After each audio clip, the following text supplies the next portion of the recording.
the look or the feel of a project can really be defined by the lenses. There's just something to a vintage lens. Having that look in camera is just unbeatable. It's magic on your sensor.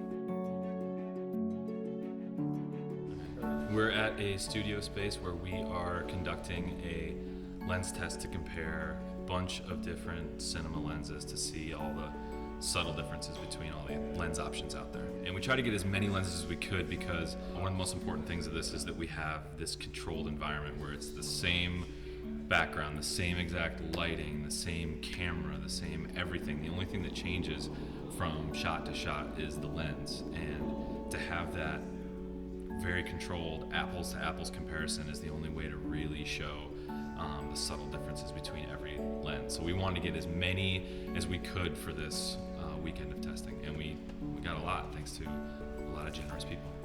Stuff that was almost considered junk or trivial when it was new is desirable now. It just has a unique character to it that really sort of became this renaissance in cinema achieving this look.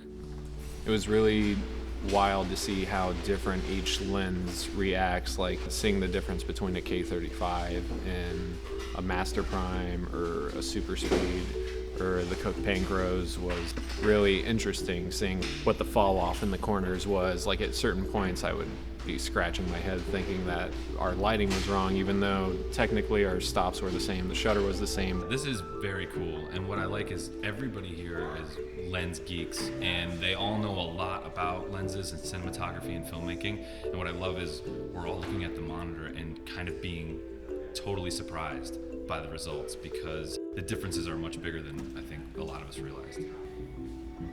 There's no other way to really see this A-B comparison, and that's what this weekend is all about, is putting together this video library of information so that any cinematographer can really have a really good, clear idea of what a lens can do. A lot of the technical aspects of cinema can really be enhanced or replicated or altered digitally, numbers, just software, post-production, that sort of thing.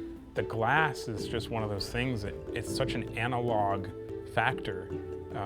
You really can't cheat it. You can't cheat physics. It's one of those things that no matter how far technology advances, it's just limited by physics, and it'll always be sort of this constant contribution to the image.